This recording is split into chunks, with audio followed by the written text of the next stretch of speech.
ይሄ ነበር እንግዲህ የሱረቱል ኢኽላስ የኋላ ታሪኩ። እኛ የሱራውን አያት ከመረዳታችን በፊት ይህንን ነገር በደንብ መረዳት አለብን። ይሄ ሱራ በእኛ ህይወት ላይ ምን ያህል አስፈላጊ እንደሆነ። ለዚህ ደግሞ ይህንን ታሪክ ስሙ። ነገሩ የ1930 ዓመተ ምህረት ነው። ከሰይድ ቤተሰብ ውስጥ ዘይቱና ቢን አግብታ የመጣች ጊዜ አማትየው የወርቅ የአንገት ሐብል ሰጥታት ነበረ። ይሄ ትክክለኛው የወርቅ የአንገት ሐብል ነው፣ የቤተሰባችን መታወቂያ እና ማደራ በትክክል ጠብቂው፣ ምንም አይጨነቁ እናቴ፣ እኔ በጥሩ ሁኔታ ጠብቀዋለሁ፣ ተባረኪልኝ እኔ ልጅ፣ አላህ በሰላም ያቆይሽ አንቺን። ጥቂት ዓመት ካለፈ በኋላ ዘይቱና ቢ ከምራትነት እናትነት ከእናትነት ደግሞ ወደ አማትነት ተቀየረች። እሷም ሐብሉን ለምራቷ ሰጠቻት። አማቷ እንደተናገረቻትም እሷም እንደዛው ተናገረቻት። ይሄ ትክክለኛው የወርቅ ሐብል ነው፣ የቤተሰባችን መታወቂያ፣ ምንም አያስቡ እናቴ፣ እኔ በጥሩ ሁኔታ ጠብቀዋለሁ፣ ተባረኪልኝ ልጄ፣ አላህ አንቺን በሰላም ያቆይሽ። ጊዜውም እየነጎደ ዘሩም እየተተካ መጣ። ከዛም አንድ ቀን ከሰይድ ቤተሰብ ውስጥ የችግር ናዳ ወረደባቸው። ምን ማድረግ እንዳለባቸው ምንም አልገባቸውም ነበር። ከዛም የልጅ ልጃቸው ሰደፍ እንዲህ አለች፣ የቤተሰባችን መታወቂያ የሆነውን ወርቅ ለምን አንሸጠውም? በችግር ጊዜ እኮ እሱ ነው ለኛ ሊጠቅምን የሚችል። እውነቷን ነው ያለችው። አዎ እውነት ብለሻል። ገንዘብ አስፈልጓቸው ስለነበር ችግር ላይም ስለነበሩ የወርቅ ሐብሉን በመያዝ ወደ ወርቅ ቤት መሄዱ። የወርቅ ቤቱ ባለቤት ወርቁን አየ፣ ቼክ አደረገና ፈገግ ብሎ እንዲህ አላቸው፣ ምንድነው የሚሉት ኻንሳብ? እየቀለዱ ነው እንዴ? ይሄ ሐብል እኮ ፎርጅድ ነው 100%። ከዛም ወደ ሌላ ወርቅ ቤት መሄዱ። ሁለተኛው ወርቅ ቤትም ተመሳሳይ ነገር ተናገራቸው። ቀኑን ሙሉ የተለያየ ወርቅ ቤት አስፈተሹ፣ አጣሩ።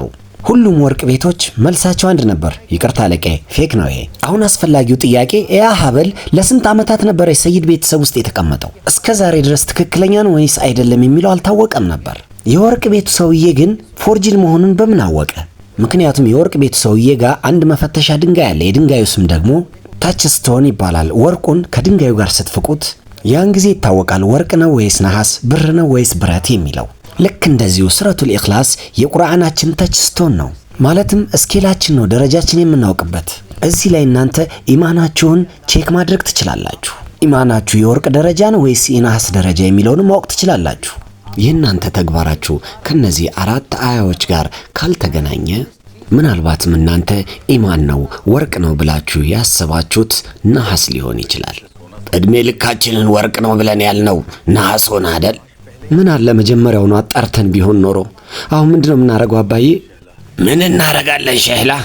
አሁንማ በቃ የተዘናጋንበትን ቅጣት እንቀጣለን። አሁን ደግሞ የቁርአንን ይሄን ተችስቶን በቀላል መንገድ እንረዳ፣ በሲኒማቲክ አቀራረብ። አቡ አርባ እስቲ በነቢያችን ሰለላሁ ዐለይሂ ወሰለም ላይ የወረደውን ቁርአን አሰማን። አዑዙ ቢላሂ ሚነሽ ሸይጣኒር ረጂም ቢስሚላሂር ረህማኒር ረሂም ቁል ሁወላሁ አሐድ አላሁ ሰመድ ለም የሊድ ወለም ዩውለድ ወለም የኩን ለሁ ኩፉወን አሐድ። ይህንን ሱራ ከመጀመሪያ በፊት አንድ ነገር ልነግራችሁ ፈልጋለሁ። ይህንን ሱራ እንድታስታውሱት ከቻላችሁ መዝገብ ላይ መዝገብ አድርጉት። በእርግጠኝነት አብዛኞቻችን ብዙ የቁርአን ሱራዎችን ረስተናል፣ ዘንግተናል። ስለዚህ መዝግቡት፣ ለማስታወስም ይረዳችኋል፣ ለእናንተም ቀላል መንገድ ይሆናል። እዚህ መዝገብ ላይ እንደምታዩት ዑለማዎች 20 ስም ሰጥተውታል። ሱራ ተውሂድ፣ ሱራ ኢሕሳስ፣ ሱራ ያመን፣ ሱራ ነጃት፣ በጣም ብዙ ስም ሰጥተውታል። ከሁሉም በላይ ታዋቂው ስም ግን ሱረቱል ኢኽላስ ነው። የመጀመሪያው አያ ምንድነው? ቁል ሁወላሁ አሐድ ብለህ በላቸው አላህ አንድ ነው። ሱራ ካፊሩን ላይ እንደነገርኳችሁ ቁል ማለት የአላህ ትእዛዝ ነው፣ በላቸው ንገራቸው ማለት ነው። ስለዚህ ቁል የሚል ነገር ካለበት ረሱል ሰለላሁ ዐለይሂ ወሰለም ካንደበታቸው የሚያወጡት ራሳቸው ሳይሆኑ አላህ በል ንገራቸው ብሎ እያዘዛቸው እንደሆነ። ሱራ ካፊሩን ላይ ግን ያለችው ቁል ደግሞ ምንድነው? ለካፊሮች ንገሯቸው ነው የሚል። እዚህኛው ላይ ደግሞ ህዝቦች አልተጠቀሱም። ለነማን ነው? እንዴትስ ነው ደግሞ የሚነገራቸው? ንገራቸው እኔ የምገዛው ጌታ አንድ አላህን ብቻ ነው፣ አላህ አንድ ነው። እንደ ዑለማዎች ንግግር ከሆነ አንድ ህዝብ ካልተጠቀሰ ይሄ ቁል የሚለው ዓለም አቀፍ ሆኗል ማለት ነው። ስለዚህ ይሄ መልእክት ለሁላችንም ነው መድረስ ያለበት ማለት ነው። መሬትም ላይ ላለው፣ ሰማይም ላይ ላለው፣ ለራሳችንም ጭምር ዓለም ላይ ላሉት ለእያንዳንዱ ሰዎች የተሰጠ መልእክት አላህ አንድ ነው። እዚህ ላይ ደግሞ ሁወ የሚለው እሱ ማለት ነው። ነገር ግን አላሁ ተዓላ ይህንን ቢልስ ቁል አላሁ አሐድ መልእክታውንም ያው ነው። አላህ አንድ ነው። ንገራቸው አላህ አንድ ነው። ሁወ የምትለዋ ለምን አስፈለገች? ዓለማችን ላይ አንድ ታሪክ ስንሰማና ስለ አንድ ሰው ስናወራ ናውን መጀመሪያ ይመጣና ፕሮናውን ከዛ በኋላ ነው የሚመጣው። ለምሳሌ ያክል እንዲህ እንላለን፣ ጫካ ውስጥ አንድ አንበሳ ይኖር ነበር። ያ አንበሳ እጅግ በጣም አስፈሪ ነበር። አያችሁ አይደል? መጀመሪያ ላይ ስለ አንበሳው ነው የተገለጸው እዚህ ታሪክ ላይ።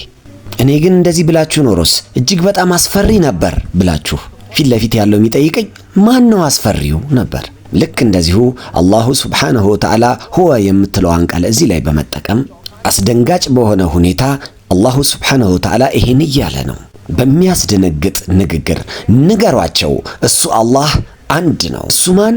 እሱ አንተን የፈጠረህ ካንተ ውስጥ ላይ ሳይቀር ያለው ጌታህ። ምክንያቱም አላሁ ሱብሓነሁ ወተዓላ የሰው ልጆችን ሲፈጥር በእንደዚህ አይነት አስተሳሰብ ውስጥ ነው እንዲፈጠሩን ያደረጋቸው። ከሱ ውስጥ ያለችው ሩህ ወይም ነፍስያው አንድ የሆነ ጌታ እንዳለ ትረዳለች። አንድ አላህ የሆነ እሱንና ዓለምን የፈጠረ ጌታ እንዳለ። አላህ የሚለው ደግሞ ጸንቶ የቆመ ስም ነው። ዓለማችን ላይ ያሉ ስሞችን ማባዛት ትችላላችሁ፣ ኤስ ጨምራችሁ። ለምሳሌ ያክል ጎድን ጎድስ ትሉታላችሁ፣ ጣዖትን ጣዖቶች፣ አማልክቶች፣ ጠንቋዮች። አላህ የሚለውን ግን ኤስ ጨምረን አላህስ ማለት አንችልም። የአላህን ጌትነትና ታላቅነት እኛ መግለጽ አንችልም፣ ገልጸንም አንጨርሰውም። ነገር ግን ከኛ ጋር ያለው ጥብቅ ዝምድና ግን ውስጣችን ይነግረናል፣ አለ ውስጣችን ላይ። ከዚህ ውጪ የትኛውን መጽሐፍ አንሱና እስቲ አንብቡ። ስንት ንጉሶች፣ ንጉሠ ነገሥታቶች፣ ሙሽሪኮች መጥተው ነበር። ፊርዓውን እኔ ጌታ ነኝ አለ። ቃሩን በሀብቱ እጅግ በጣም ጎረረ። ያን ጊዜም ቢሆን ግን ማናቸውም ይህን አላሰቡም፣ ስማቸውን አላህ ብለው ለማውጣት ወይም ደግሞ የጣዖታቸውን ስም አላህ ብሎ ለማውጣት የደፈር አልነበረም። ይሄ አላህ ጌታችን ለራሱ ያወጣው ስም እንጂ ማንም ኮፒራይት ሊያደርጉ የሚችል ስም አይደለም፣ የአላህ ብቻ የሆነ ስም። እዚህ ላይ ደግሞ አንድ በጣም ገራሚ ቃል አለ፣ አሐድ አንድ። ነገር ግን ይሄ እኛ የምንቆጥረው ቁጥር አንድ እንደሱ እንደማለት እንዳይመስላችሁ። ለምሳሌ በአረብኛ አንድ ቁጥር ዋሂድ ይባላል። ስለዚህ እዚህ ጋር አሐድ ከተባለ ደግሞ ፊት ለፊቱም ከኋላውም ማንም የሌለው፣ እንደሱ አይነትም የለውም፣ ወደፊትም እንደሱ አይነት አይኖርም፣ አምሳያም የለውም ማለት ነው። ለምሳሌ ያክል እናንተ ጋር አንድ ኬክ አለ። ስለዚህ እናንተም እኔ ጋር አንድ ኬክ አለኝ ትላላችሁ። እኔ ጋር ግን አሐድ ኬክ አለ ማለት አትችሉም። ምክንያቱም የእናንተን ኬክ በጣም ብዙ ሰዎች ስለሆነ ያዘጋጁት የሰሩት። ከዛ ውጭ ደግሞ እዛ ኬክ አጠገብ ሌላ ኬክ ከተቀመጠ ሁለት ኬክ ይሆናል ማለት ነው። ኬኩም የሚቆረስ ከሆነ ደግሞ በጣም ብዙ ቁርስራሾች ይወጡታል ማለት ነው። እቺ የቁርአን አያት የሌላ እምነት ተከታዮች ጌታቸውን እንደሚከፋፍሉት እንዳይከፋፍሉት አድርጎ ነው የተናገረው። እነሱ ሶስት አካል አለው ጌታችን ነው የሚሉት። የመጀመሪያው አባት፣ ከዛ ልጁ ዒሳ፣ ከዛም መንፈስ ቅዱስ ይላሉ። ይቀጥላል ፓርት 3።